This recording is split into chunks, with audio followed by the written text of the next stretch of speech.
Hi, and welcome to the outside of the most famous comprehensive school in the world, Grange Hill. But if you think this looks like an office block and not a school, then you're not wrong, because that's what it is. It's the outside of the BBC Production Centre at Elstree. And we use this as the entrance to Grange Hill when we're filming the outside stuff. And the playground, it's just a car park. It's round the corner. And these ain't real school gates. They're just part of the scenery. Here, I hope I ain't spoiling it for you. We do use a real school sometimes. For assemblies, gym scenes, stuff like that. But most of our corridors and classrooms are make-believe, like the school gates. It's all done over there in the Grange Hill studio. I'll show you that later. The first thing I'm going to do is take you back to April, when the actors started working on the new series, Series 11. It all started up there, in the Grange Hill rehearsal rooms. John. This is the first thing we do. We get round in a circle and read the new scripts through, see how it sounds. Me and my old sixth form mates won't be in the new series, but there'll still be plenty of faces you recognise. There is. Siggy and Robbie for starters. My dad's job, he came home last night, reckons you might be getting the old elbow, you know? Well, if you're on a dole, at least life's a bit cheaper up there. Oh, that bad, is it? Yeah. But don't tell anyone yet, will you? All right. But there's some new young actors you won't have seen before. They may be feeling a bit nervous now, but my guess is they're really chuffed. They've landed a main part in Grange Hill. Did you ever think you'd be on Grange Hill? Never. Never. Never even dreamed of it. I was queuing up for dinner and my mum came into the school and I said, well, what's wrong, Mum? And she said, oh, Sean, you got the part. And at first I didn't believe her. But then she told me again and I couldn't believe it. I was really, really happy. There was only 6 parts going. Hundreds and hundreds of kids auditioned from all over London. The final auditions were held here at Elstree. You had to learn 3 pieces and act them out in front of the Grange Hill bosses. Where'd you get them earrings? There was a present. I'd learnt the script. Where from? They look really expensive. And I had to act it out. What? I was so nervous. Boy in my year. You've got a boyfriend? That's Phil Redman on the right, who thinks up Grange Hill. Right? And on the left is Anthony Minghella, the script editor, and Lee Jackson, the other script editor. One brother, Mark. Ronald Smedley, the producer, Older or younger? who's reading all the other parts. Don't you ever want to see And Albert him? Barber, No way, one of blokes the you ran off with directors. on One of the filth. A copper. Thank you very much, Rachel. Okay? Yep. Thanks very much, love. Do you want the paper or shall I throw it in the bin? Throw it in the bin if you No, want. I'll throw it in the I don't bin. really need it. No, okay. So you married? No, in youth custody. What for? Burglary. Oh, I'm sorry. Tragic. I was a bit shy because I wasn't very sure of who all the people were. And at that time I didn't know who Phil Redmond was. All that time my mind was blank. All I was thinking of was the script and whether I was going to get it right or not. I doubt it. Just left me to carry on the family business single-handed. Don't you ever want to see your mother? No way. Bloke she went off with was one of the filth, you know, a copper. Just while we're getting ourselves sorted out. Now the read-through is finished. Then can I have a word with John Alford, Steve West, John Drummond and Jonathan Lambert?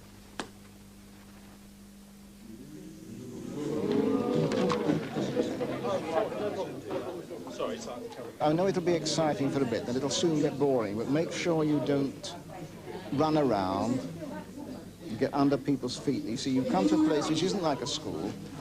It's a busy place where people are working, so you have to behave like adults, which is a bit hard when you're only 10.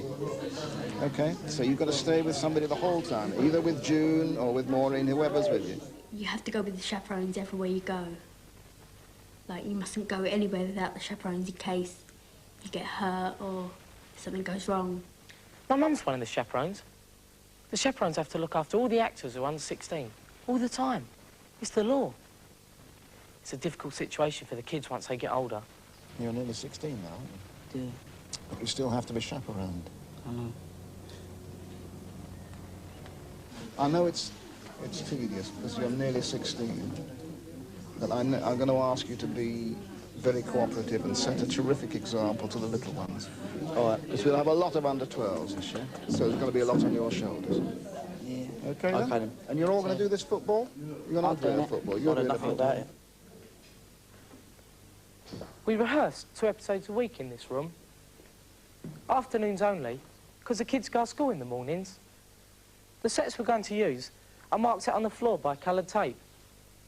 And poles like these, they used to stand in for doors and things like that. Now, let me just explain. You're on the stairs now, right? You're coming down from the highest level. You go round this corner here and onto these stairs that are marked on the ground. Okay, when you get to the bottom of those, you go round another corner. As you go round this corner... I smashed the fire alarm. You smash the fire alarm, which is on this wall here. They've had their script for a couple of weeks before they come in here, and some of them have begun to learn their script. So they know the words, but they don't know where they're going to move or where they're sitting as they're saying those words. Thank you. Steady on, Vince. Look where you're going. So do you know anything about America? Which part? Which parts are there? States, Vince. States. Vince and Trev go down the stairs. Vince knocks against a pole that's going to mark where a fire alarm will be in the studio. Steady on, And this is what the scene will look like in the final programme. Vince, look where you're going. So do you know anything about America? Which part? Which parts are there? Not parts, states, you idiot. You'll be in a state you don't concentrate, Trevor. Yeah. Look out! Vince! Their attitude in rehearsals is very professional. I mean, most of them know their lines, and they bring an enormous amount of energy, which can sometimes be lacking in adult actors. Come on. Mr. Orthodox, this is disgusting behaviour. Really is.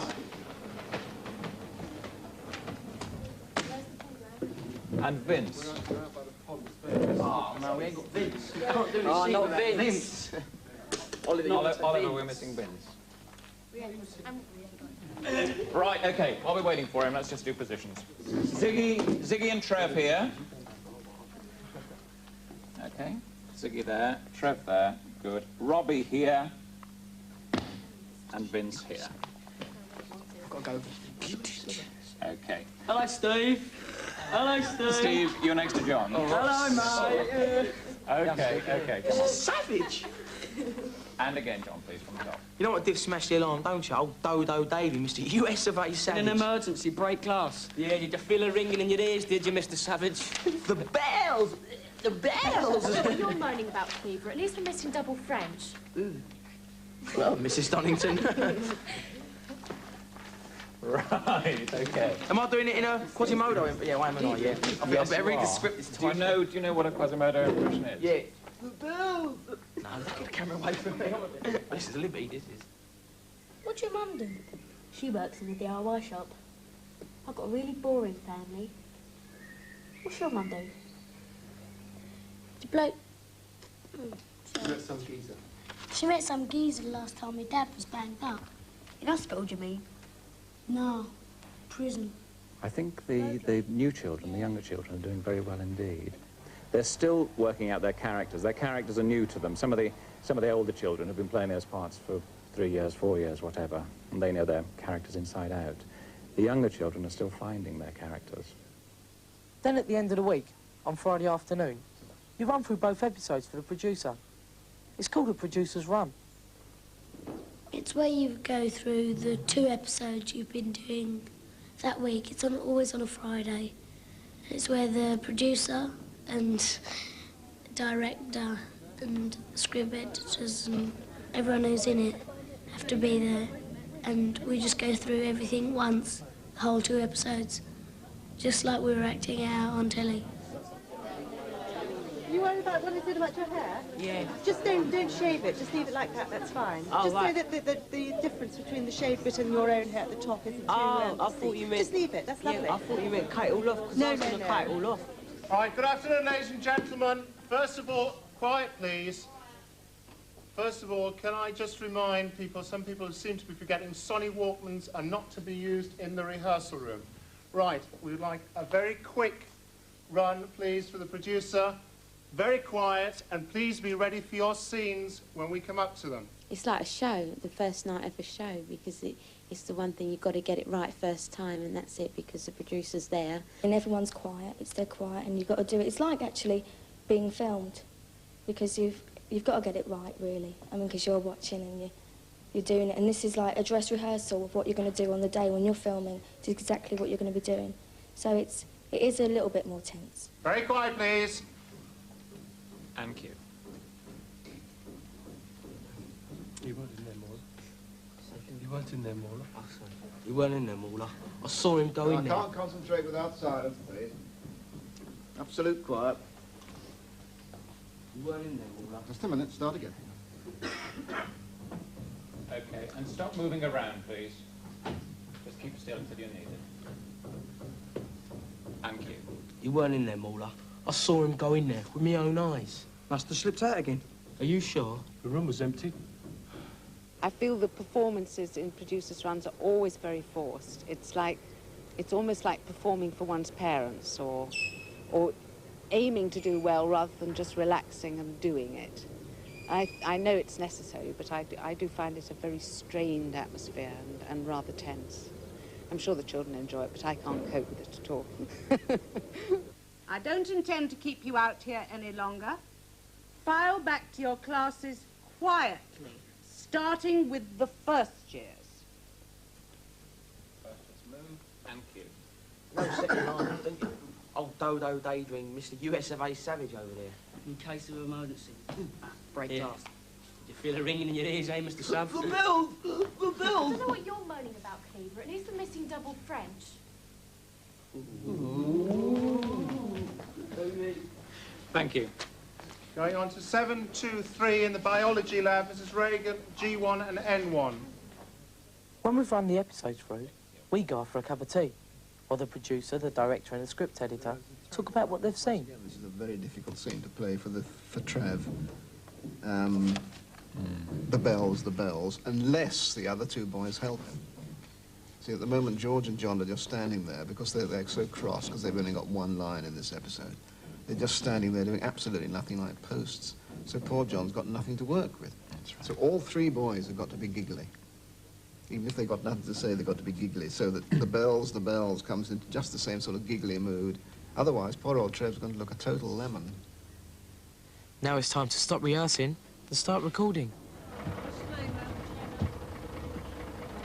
This is when the supporting artists, or extras, join us.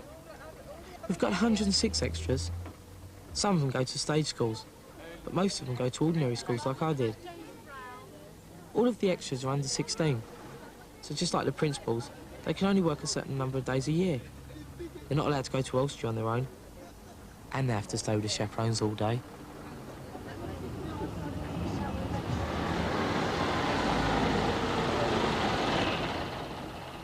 The first thing we do is get changed into our Grange uniforms before we go to breakfast in the BBC canteen.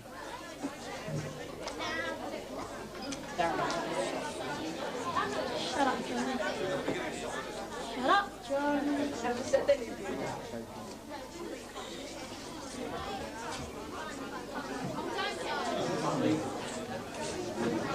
Of course, when you get to 16, you earn more money, and you get a proper dressing room.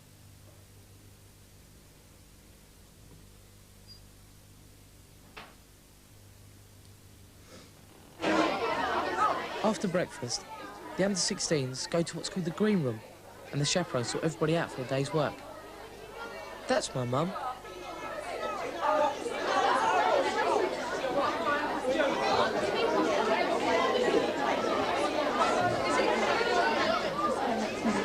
Your clothes, they're all over the place, and someone knows how to hang them up. So, Do you usually chuck them on the floor, or do you usually hang them up? You usually chuck them on the floor? yeah, miss. Well, you mustn't do that if 100 people are in. Supposing everybody did that.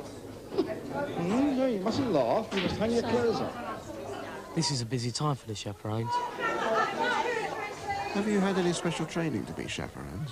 No, only training as mums, you know. We just look after them as we would our own children.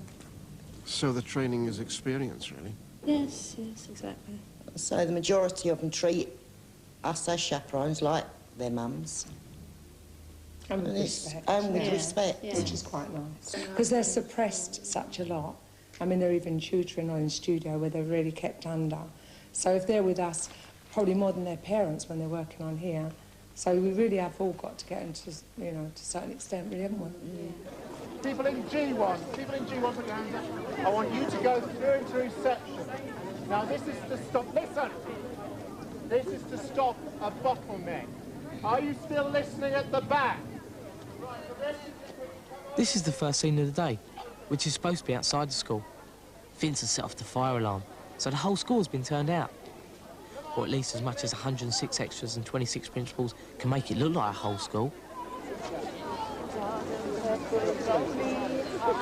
Fan out along here. Can we have our principals, please? What? Anyone put your hands up, please.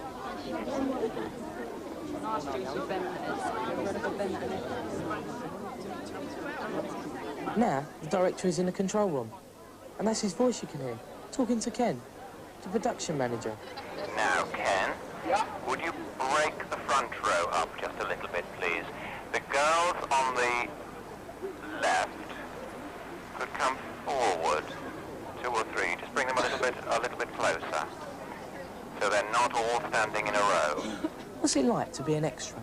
I really enjoy it because it's good fun and it's hard work as well. But it's good experience when you're older because you might as well start from the bottom and work up. No, it's interesting because I'd never done any TV work before I came to Grange Hill. And it's a lot of experience to see what goes on behind the set. How long have you been in Grange Hill? About a month, 2 months.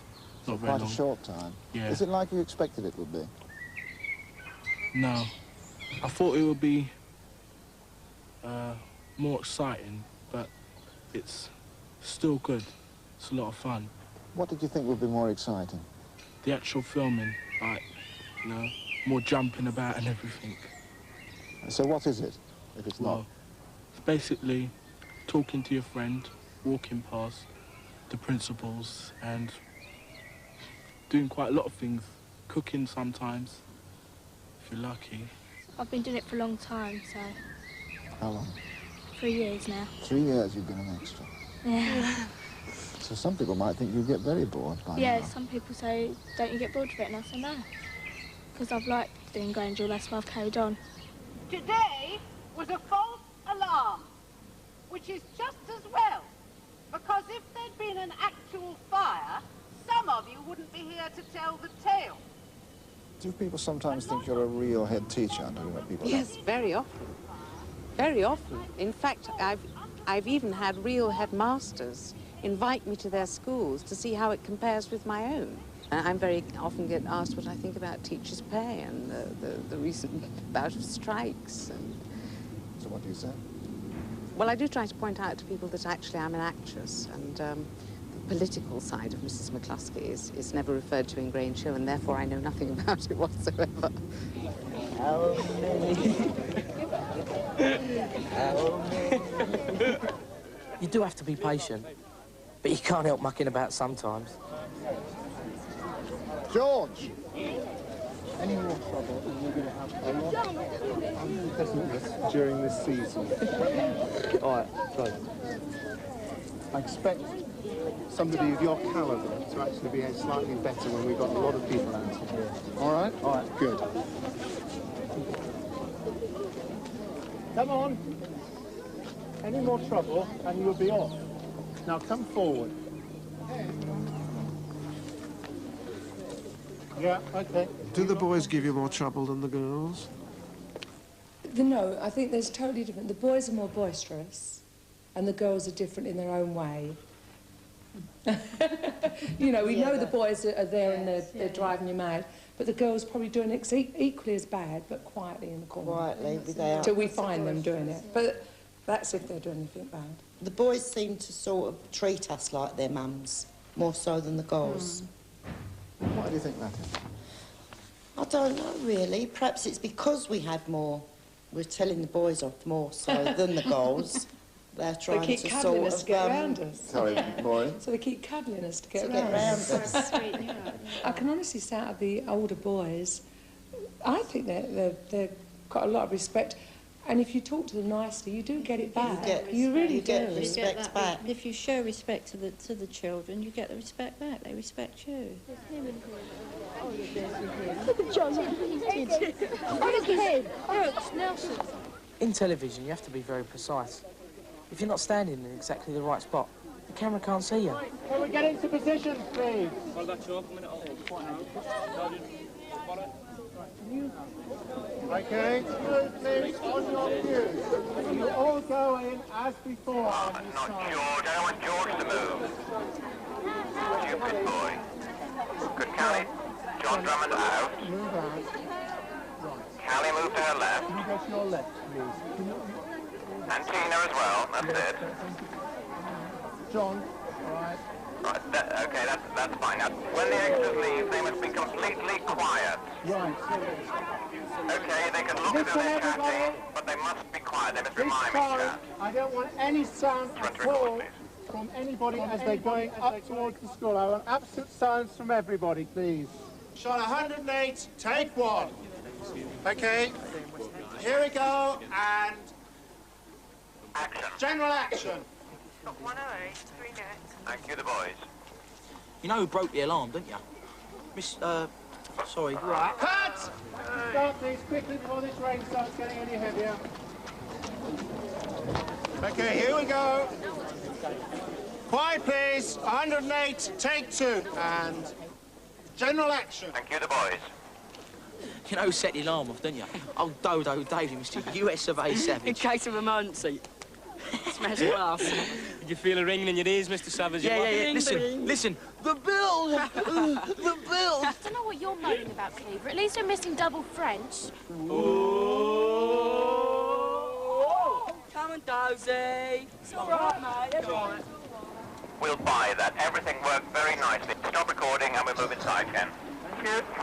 Right, that's finished here. All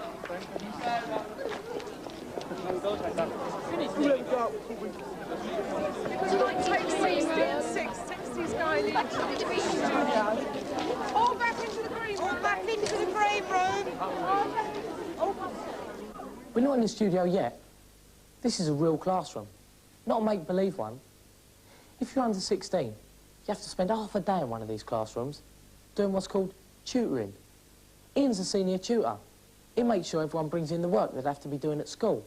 They're then expected to come into the classroom and to sit down and just generally to work through with supervision. We have a minimum duration of 3 hours spread throughout the day, so they're not in for 3 hours solidly in the same room. The tutors are really helpful, and there's only about 12 in a class, so if you get stuck, they're always there to help you. You have 3 hours minimum, just writing, doing maths, English, reading, whatever like that. Now, if you cut out the P's in real school time, I think you'd be doing just the exact same as you do in tutoring. I quite enjoy it, because otherwise, you know, I get a bit bored if you don't have anything to do. I get bored, I'd sooner do tutoring.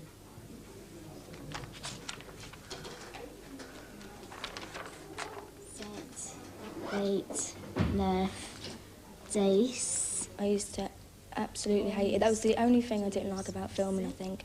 The worst thing was being tutored. I just used to... It's just so boring. I find it better than school. Why? Because you can settle down a lot easier and get on with your work. Do you think your work is suffering? Not really. You have to get a decent education anyway if you want to get a job when you leave. I mean, it's no good if you're a dunce, you know, I mean, you can't just say, well, I wasn't telling you, it won't get you anywhere afterwards. Can I see the work that you're doing, please, Sean?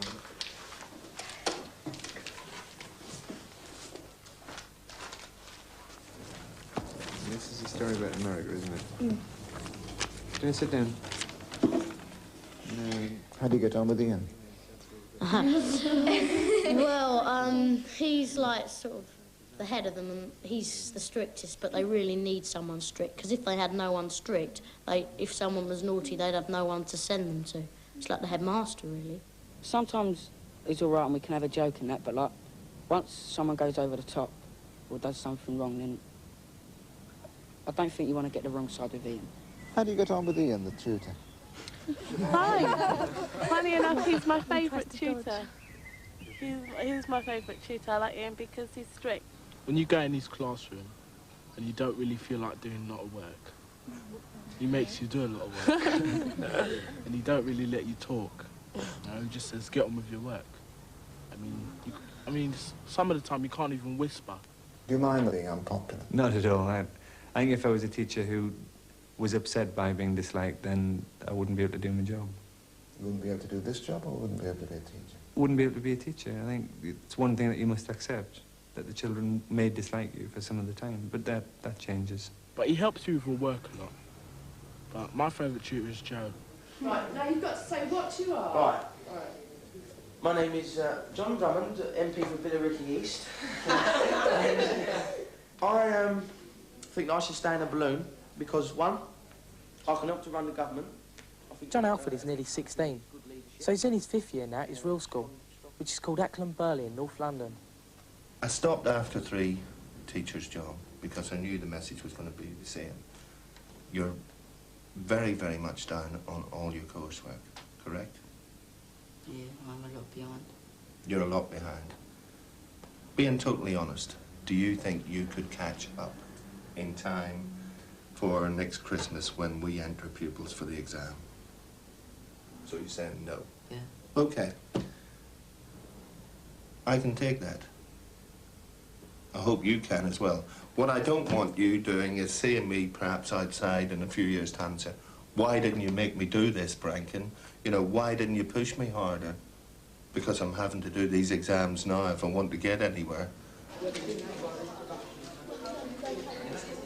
Do you think I'm irresponsible in having had this influence on John's life? I see school as a preparation for life outside school. And from that point of view, I know that the main concern of most of our 4th and 5th years is, will I get a job? John has a job at the moment. I think you're not being irresponsible if you can offer a pupil a chance to follow their chosen profession. I wish I could give every kid in the 4th year the same chance. Do you think it's impossible to do Grange Hill and keep up academically?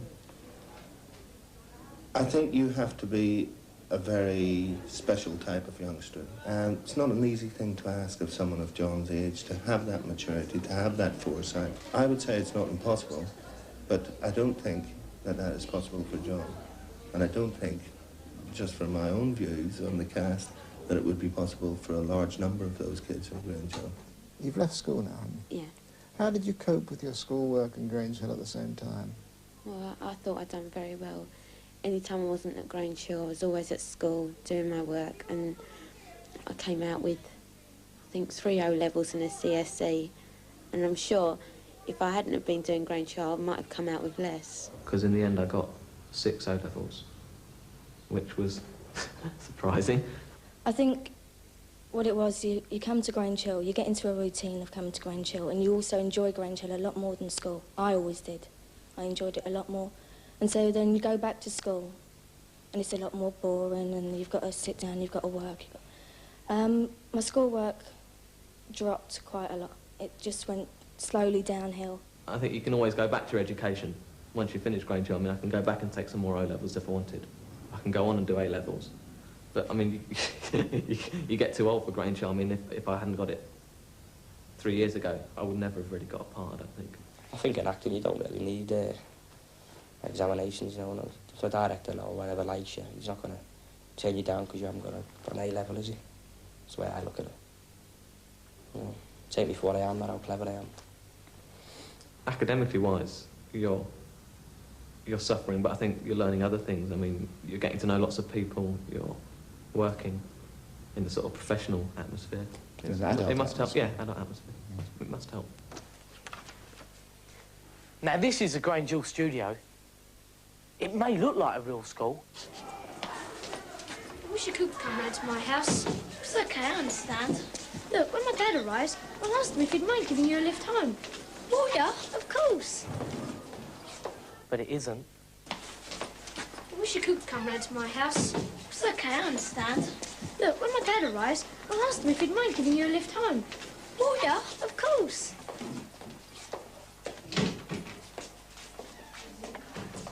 Very nice, very nice. Could the scanner understand what was being said? Yes, that was terrific. Yes, liked it. Yes. Okay, we'll break for lunch. Okay, that is lunch. And this is one of our make-believe classrooms.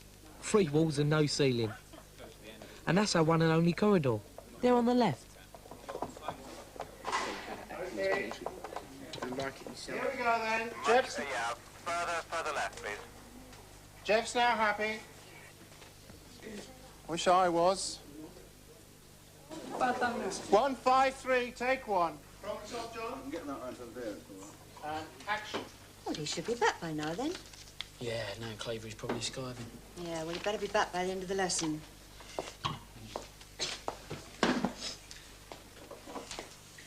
What do you mean you think you might have lost some?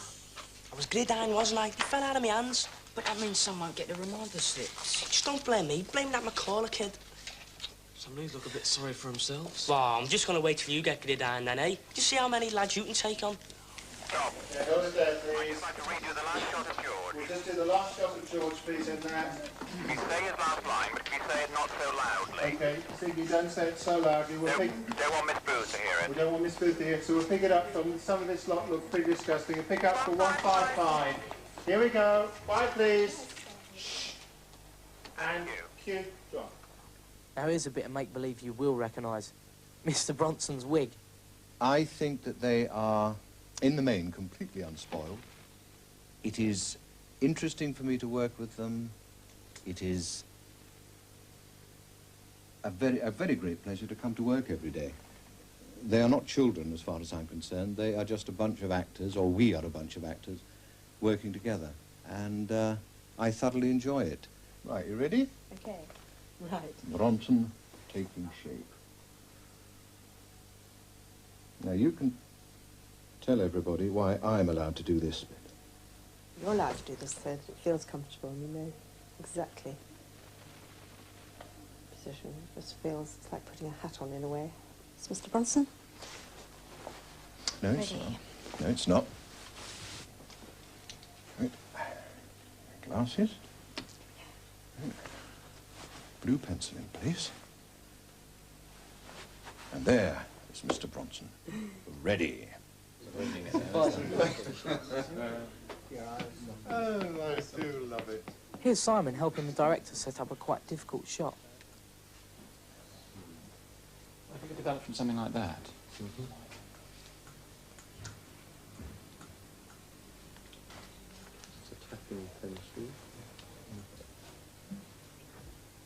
Michael, could afford to go a little bit to his right, please, Michael. Just a few inches. That's it. Every shot has its own number, as you'll hear. Cue Steve, cue Simon. No, I know nothing about it. 373, 2 next. There's your name. Yeah, well, I didn't write it. Oh, it is a computer printout. Yeah, well, I don't know anything about it, so ask some member of staff. 375. I can't help you there, then. 377. Perhaps I should try the computer room. 378. Right. As soon as we've sorted out, the lights, we'll Fine. No problem. Simon, to afford to lie a bit. Bit slow. I am being a bit slow. Right. One thing about being on Grange Hill, like it or not, you do get very famous. Welcome to your friends from Grange Hill. Hello, everyone, enjoy yourselves.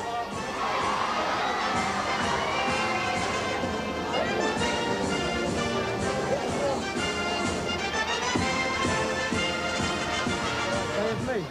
That is me.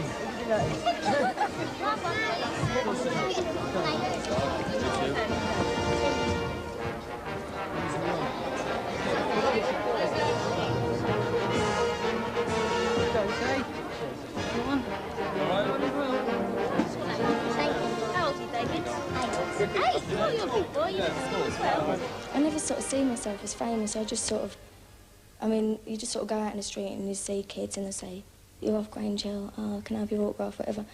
And you just give it to them. I can't understand, I suppose, if I wasn't on Grange Hill, I would understand it a lot more, like seeing someone famous is such a big deal, or somebody off the telly.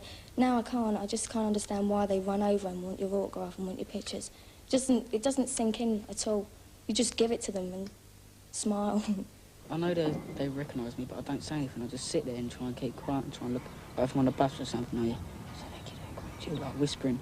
And they look, if it's girls, they start giggling and all that. You just feel, oh, I'm hard. It's nice when people are nice about it, when they sort of just come up to you and say, you know, and ask you about things and ask for your autograph. It's the ones that sort of follow you home and things like that. They follow you down the street and run after you. I haven't got that much, but sometimes I've got it, and it's pretty embarrassing because you don't know what to do. I mean, there are obviously times when you have to be a bit quieter because you don't want to be too loud because you get noticed, and then you sometimes get hassled a bit. What sort of hassle? Well, just kids shouting things out in the street and sort of not always taking the mick, but just sometimes criticising you. People can be unpleasant then, can they? It can be. What do they do? If I'm with a couple of my mates, they don't do anything like. But if, say I was on my own and there was about 2 of them or 3 of them, they'd like try and give it. Try and give it? Give it a big one, like start getting mouthy and all that. It must be nice sometimes when girls come up and... If they're nice, yeah. If they're nice girls. It's good if they're nice girls. You get a load of screaming girls who love Robbie or they love Ziggy, and I mean, everywhere I've been, all they ask about is Robbie or Ziggy. That's all you ever hear. I mean, you don't get many boys asking about the girls. I've never come across a boy who said, oh, yeah, she's nice or whatever. Well, why is that? I don't know. Well, boys like girls. Why shouldn't they ask that? I don't. I think that girls are just a lot more into good-looking boys on telly. I don't think boys really care. At the moment, you get more letters than anybody else in the cast. Why do you think that is? I don't know. I never even knew I got more letters than anybody else. Never know. It's nice, isn't it? I don't know. Do you read the letters? Yeah. What do they say to you? Just you got a hunky body and all things like that. And, I love you and all this. All soppy letters and all that. But it ain't soppy to them, because that's what my mum said. My mum said, yeah, I had a crush on Robert Redford when I was younger. And was...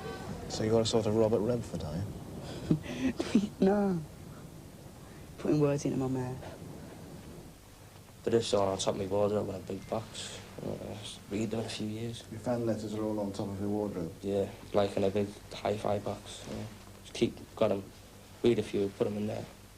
You know, they're in my room, I won't ever throw them away or not, you know.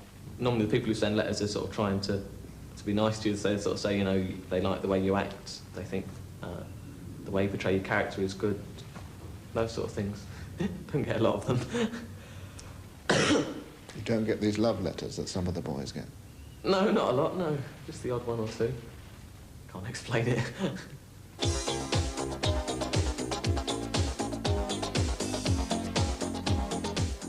When you get older, you do things called PAs or personal appearances at discos and places like that.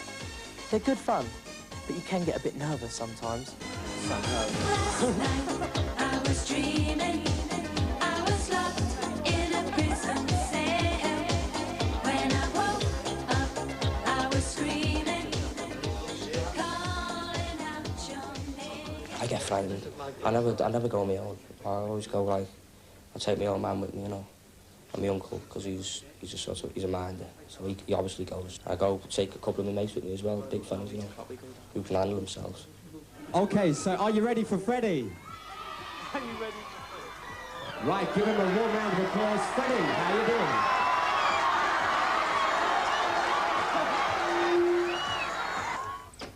doing? Okay, George, you ready? Yeah. Come on, man.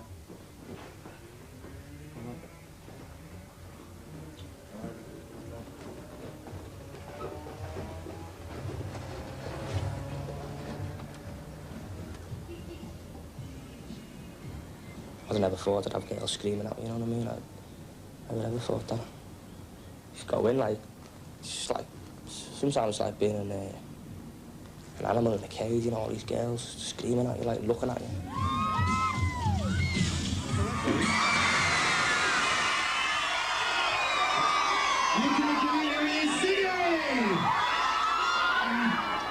George Christopher at Grange Hill. What did you think of that for an entrance? It certainly must give them a lot of confidence to do that, because, you know, them girls can be quite frightening when there's about 500 screaming at you, asking you a lot of personal questions. And Freddie, lots of people are asking, how old are you? How old are you? 17. 17. Have you got a girlfriend? No, not at the moment, no. Do you think he's good looking?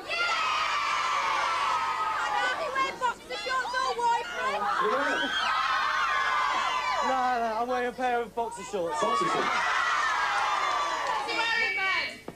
What are you wearing, Ben? Nothing. Would you like to kiss Freddie on the cheek? You're embarrassing me now. I wouldn't say I'm shy, but I don't like doing things that I wouldn't normally do. I don't really like being seen, particularly. But that's strange if you're an actor. Well, no, but I mean, I'm in Grange Hill. I carry on being in Grange Hill because I like acting, but I don't like being in the public eye, as it were.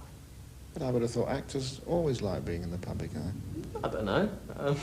Maybe I'm the exception. Only you can set me free, 'cause I'm guilty, guilty as a girl can be.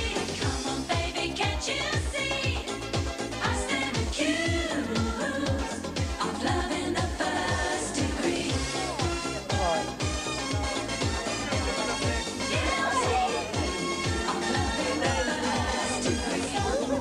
Can I sign you up? Of course you can. You will come to my rescue. Do you think all this might make you conceited? I don't think I'm conceited. I think that's probably a conceited comment in itself, but it's not real, is it? I mean, they're shouting at an image they've seen on television. They're not shouting at me. They don't know me. They've never met me before. I mean, and that's how I got to look at it. Can you get your queue, please? I don't even work down here. All right? Come on. Much better.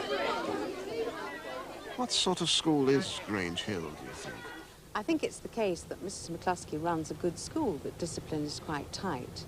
And although there are one or two contretemps, it is a well-run, very caring school. It's the sort of school that I would, in the days when I trained teachers, have been happy to have teachers working in, trainee teachers working in, the sort of school I'd have been happy to send my own children to. I think it's a very happy place. I think they have a caring head, and a head who knows most of the characters in the school. I would have been very happy to have worked in Grange Hill had it been a real school. The problems there seem fairly easy to solve, and it seems quite a jolly place. I think, you know, you sense that it's run by wit, intelligence, care and concern, rather than very tight rules. I mean, it's a school representing some of the better characteristics of education in the 1980s and avoiding some of the worst characteristics of education, the thought that I had when I was at a grammar school in the 1940s. Does it give you an impression of being a well-run school? No. No. Why? I think there's far too much corridor wandering, for one, and I don't think we tolerate that. Pupils in a classroom before a lesson starts is a bad idea. You were right after the other day. Yeah, not bad, Joe. Yeah, thanks. I don't see an awful lot of evidence of work being done. You know, it's always the art project, or at least this is the impression I got, or I think the radio project. You never actually see, now you have 45 minutes to do this essay of mice and men under exam conditions. Please do so. Again, 45 minutes of watching kids write wouldn't make the headlines, but I think that comes across to kids as well. Right, gather round, please. Gather round. That's it. Right. After the splendour of the science block and the gym, we now find ourselves in the main playground of the school. Now, the buildings to your left were built sometime in the past and have not yet fallen down, which accounts for the fact they're still here. It isn't really that similar to normal schools because, I mean, I can't think of anyone who's like Grange, personally. But then again, I mean, there have got to be characters who are sort of a bit extrovert, a bit outrageous because you're obviously trying to entertain people. You're trying to make a programme that people want to watch, and having sort of characters who do strange things is entertaining, I suppose. Some people tell me that if you watch Grange Hill, it encourages you to behave badly and sets a bad example. It's like saying, oh, you can't watch this because it's going to make you do this. You can't watch EastEnders because it's going to make you be naughty. You can't watch Grange Hill because it's going to make you be naughty in class. You can't watch this. And it's just stupid because if you're good, then you're hardly going to change bad just because somebody on television is.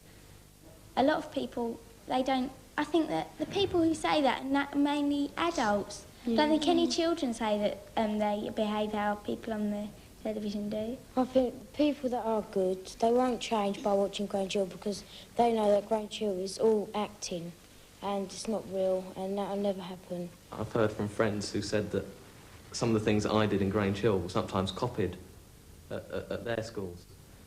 But, I mean, the things I did really weren't horrible or evil. They were just a bit naughty. Loads of people say that. Say what? That Grange Hill's a bad influence. I know some people that aren't allowed, their children aren't allowed to watch it. If children want to watch Grange Hill, it's up to them, really. Well, it's up to their parents, perhaps. Well, if their parents think they shouldn't watch it, well, they've got to obey their parents, but I don't think it's a bad influence. I think if you went to a normal school, just a comprehensive school, and filmed for the whole day what was going on, you'd be surprised. Compared to Grange Hill's mild. So you do tend to want to idealise school as an adult. And what this programme does is say, no, you can't idealise school.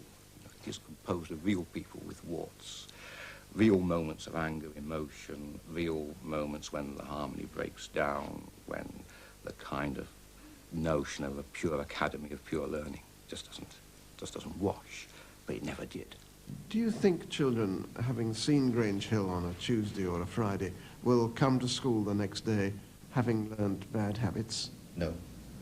I think kids have much more intelligence than that. They can separate television from real life. And certainly if they can't, then certainly in this school they would be reminded that Grange Hill is a TV programme and Ackland Burley is a real school. Time to get down to work. Island on that one. Island, Sylvia, Angels, Sylvia. Island down there.